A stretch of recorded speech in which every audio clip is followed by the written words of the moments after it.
No, absolutely. It doesn't matter if you go 0-2. We all start 0-2ers, and that's how you learn, and you're just here to have fun. It's like I was talking about earlier, where there is a certain subset of players, and maybe you'll get there someday, who knows, but there's a certain subset of players who come to these events with the intention of actually winning. And then there's the other 90% of us who are just here to have fun, enjoy something that we think is cool and interesting and engaging with people that we like playing with. So I highly encourage anyone in chat right now who's thinking about getting into Melee or Ultimate, worried that it's going to be too hard, especially with Melee with how technical and optimized it is. Just come and have fun, play the character you like in the way you like, and if you can get some wins, great. And if not, play friendlies. That's the pipeline. You go 0-2, then you play friendlies for like 4 hours, and then maybe in a little bit you start going 1-2, and then 2-2, and then it all snowballs from there, and all of a sudden you're a top player in your region. You never know. But right now, speaking of players who are trying to become the top in their region, we got Dynamite versus Nair Jordan, two of our winners semis / top 16 qualifier. I never know what to call it when we're in pools, but top 16 qualifier matches here for Dynamite and Nair Jordan.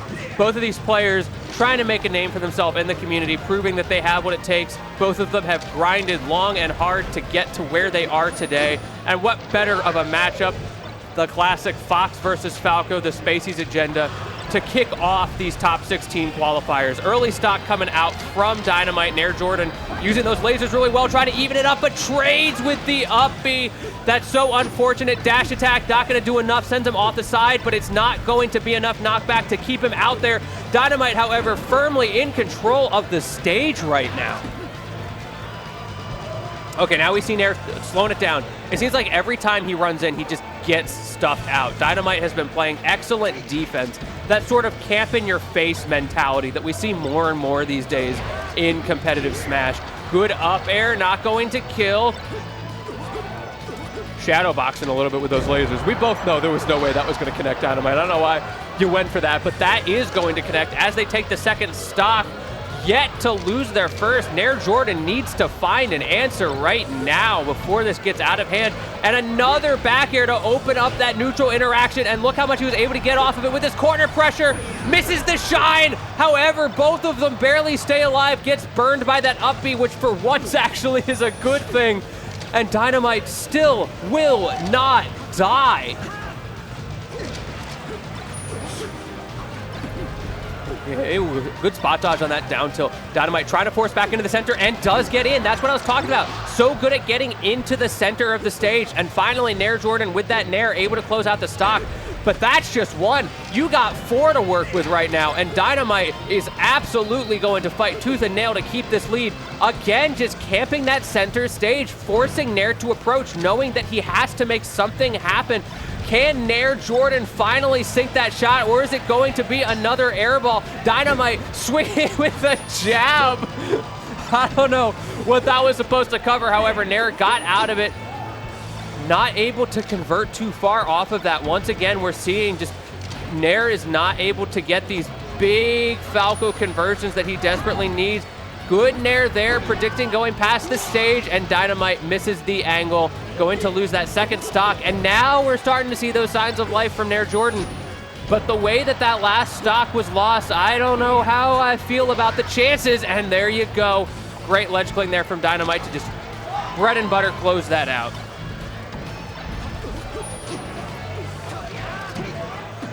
Early damage. Lots of smash attacks coming out from Dynamite as well. Feeling really confident about where Nair is playing in the stage. Okay, the shine get off me into the pillar combos. This is the grab. I thought Dynamite was going to make a different defensive choice there. Great spacing on the F smash. Doesn't work out, but you're able to stay alive. However, Dynamite, oh no!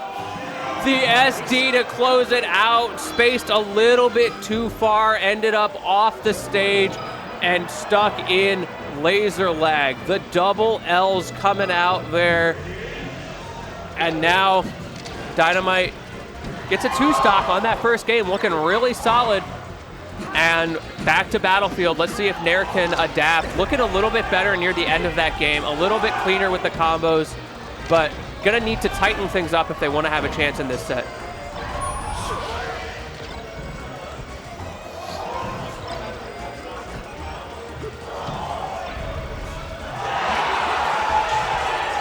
Man, the alt stream is popping off right now.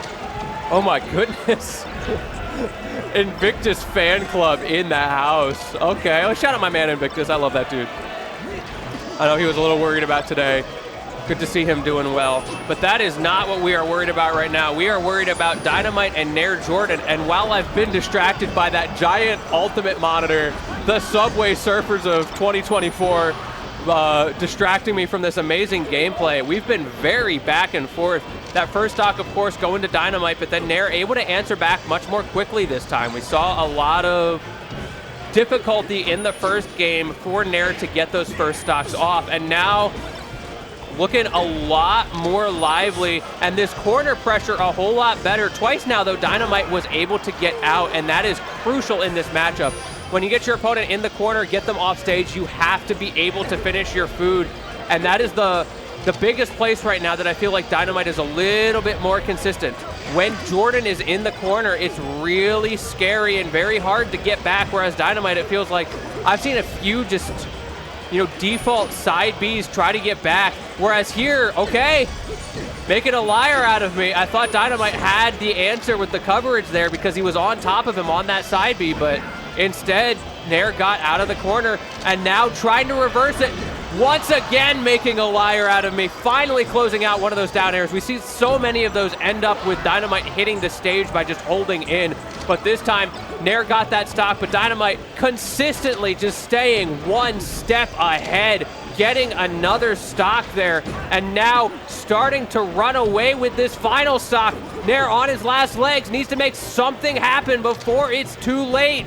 Goes for the jab, no follow-up, down tilt into the shine, not gonna get it, goes for the low read. Dynamite whiffs, giving Nair one more chance, but he is putting on the pressure right now. Another downer, up throw, goes for the shine, but it whiffs again. Dynamite with the DI mix-ups are just slightly ahead of Nair Jordan, who is struggling to close these out. Too early on the F smash as well. He needs to get this kill, tries to go off the top there, not going to get it. Once again, Dynamite escapes to center stage, trying to play good fundamentals, and Nair cannot get the angle and loses the stock and the game. That last stock was very well fought from Nair Jordan, doing a good job of keeping things close, keeping Dynamite from running away like we were starting to see the momentum creep, and that alone could be huge for this crucial Game 3. We are in best of 5 territory now, so that is going to help a lot, but you're going to have to deal with Dynamite's counter picks, and you're going to have to deal with the comeback as well now, as you are already down a stock. Y'all know the vibes. It is time for Dynamite to just hold this center stage. Wait, there's actually someone with that name here, Wustoons. That's hilarious. Yeah, that's Thug Finals right there. I want to see those two play for Thug Finals. That'd be hilarious. Oh. Okay, I'm glad to see Nair having a good attitude about that SD there, because that was really unfortunate. We saw Dynamite going low, trying to just intimidate with that shine spike. However, okay, we're going back and forth.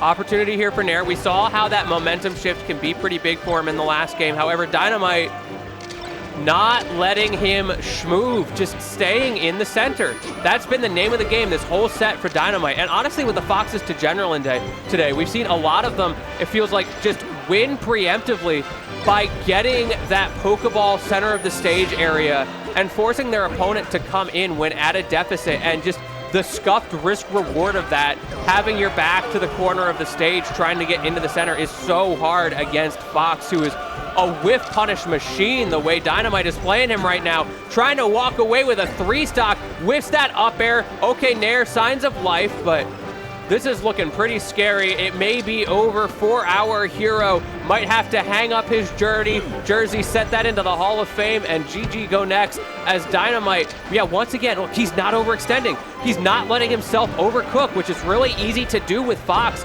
He's just rinse and repeating that center stage, keeping it classy, gets the up tilt into the platform, double jump up air to close out the set with a solid, dominant even, 3-0 over Nair Jordan.